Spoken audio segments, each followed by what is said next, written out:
मित्रांनो, प्रवीचा प्रेमपूर्वक नमस्कार.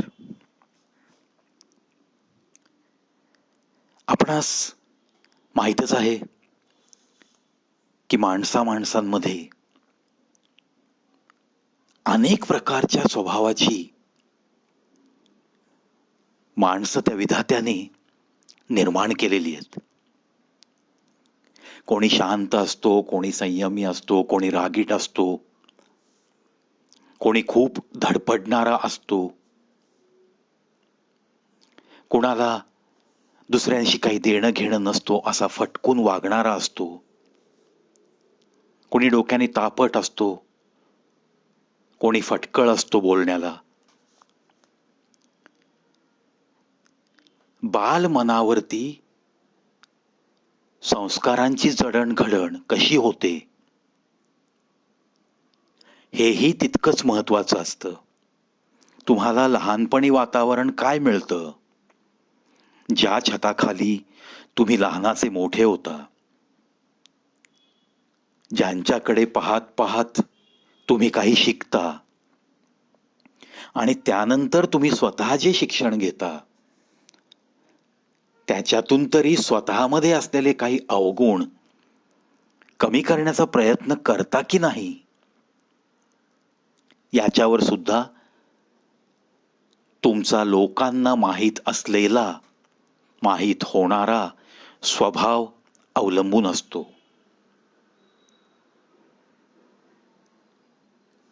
मी जन्मापासून रागीट आहे. मला संताप अनावर होतो. आपण फार फटकळपणे बोलणार बघा. ह्या ज्या फुशारक्या आहेत ना, ह्या फुशारक्या काही कामाच्या नाहीत. ह्याच्यातून एकच डोकावतं की तुम्ही जे काही शिकला आहात, मग भले तुमची डिग्री काहीही असो, कितीही उच्च पदावर असा, पण तुमच्या तोंडात जर अशी काही शब्द असतील स्वतःच्या स्वभावाबद्दल, तर त्याच्यातून तुमच्या घमेंडीचा, अहंकाराचा फक्त वास येत असतो. आणि त्याच क्षणाला समोरच्या माणसाच्या मनात तुमच्याविषयी किंमत कमी होण्यास सुरुवात होते.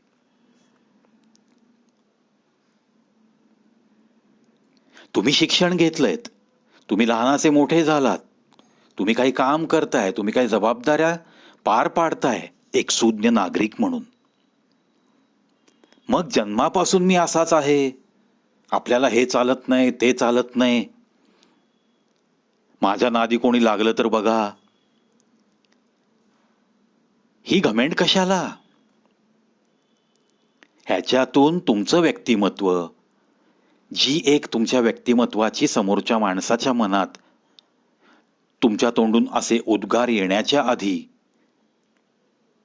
एक संकल्पना असते तुमच्या व्यक्तिमत्वाच्या बद्दल, त्याने एक प्रतिमा निर्माण केलेली असते. ती प्रतिमा क्षणात मलिन होऊन जाते. घमेंड मिरवण्याची, दाखवण्याची काही गरज नाही. जगामध्ये तुमच्यापेक्षा मोठमोठी माणसं होऊन गेलीत, मातीत मिसळलीत. आपल्यालाही मातीतच मिसळायचंय, राख होऊन वाहून जायचंय. मग ही घमेंड, मला असलं चालत नाही, मी खाटकन बोलतो किंवा मी खाटकन बोलते, मला राग सहन होत नाही, माझा संताप झाला ना मी कोणाची कदर करत नाही. अरे कशाला? असे कोण लागून गेलात तुम्ही? हा प्रश्न स्वतःला विचारत विचारत या गुणामध्ये सुधारणा करता येते. तुम्ही ज्यांच्याशी वागणार आहात, बोलणार आहात, ज्यांच्या सोबत तुम्हाला राहायचं आहे, त्यांना तुमची घमेंड दाखवण्यात काही अर्थ नसतो. जितकं तुम्ही समोरच्याला समजून घ्याल, तितकं तुमची प्रतिमा या जगामध्ये एक माणूस म्हणून सुंदर बनते. माझ्या नादी लागलं तर मी सोडणार नाही, अमुक नाही, माझं असंच आहे, मला कुणी बदल म्हणायचं नाही. ह्या गोष्टींनी तुम्ही माणसांपासून हळूहळू दूर जायला लागता.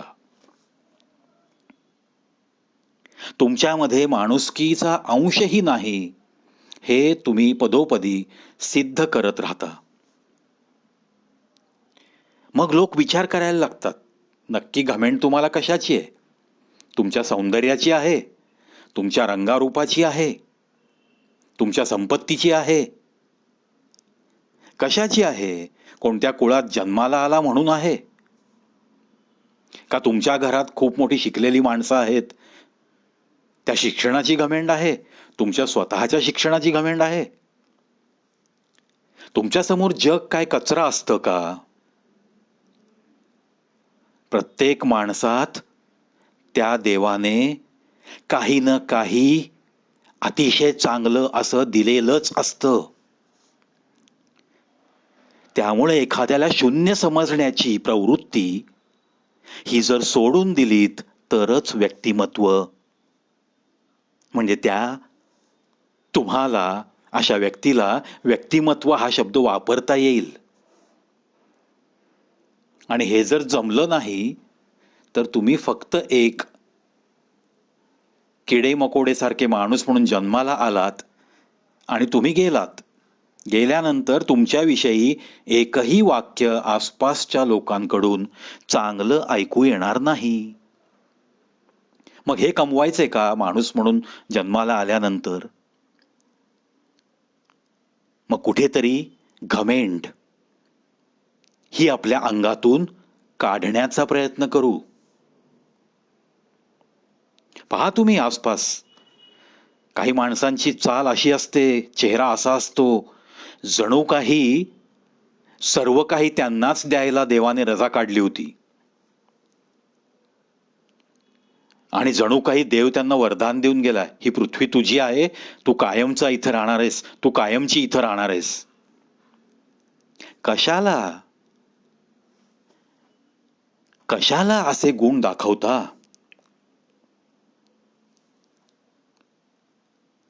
तर माणसांच्या अशा स्वभावांच्या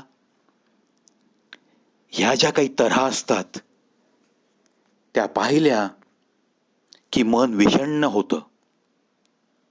खूप वेळा वाटतं त्यांना त्या व्यक्तीला समजावून सांगावं,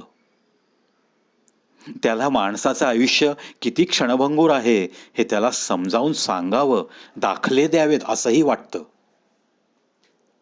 अनेक उदाहरणं आहेत. समोरच्या माणसाला कसपटासमान वागणूक द्यायची, त्याच्यावर चिडायचं, राग करायचं आणि स्वतःचं ब्लड प्रेशर वाढवून घेऊन ऑन दी स्पॉट त्याच क्षणी मृत्यू झालेली पण उदाहरणं आहेत. मग स्वतःला घातक ठरणाऱ्या गोष्टी स्वभावातनं हळूहळू आपण काढून टाकूयात आणि एक माणूस म्हणून माणसांशी माणसांप्रमाणे वागण्याचा प्रयत्न करत जगूयात.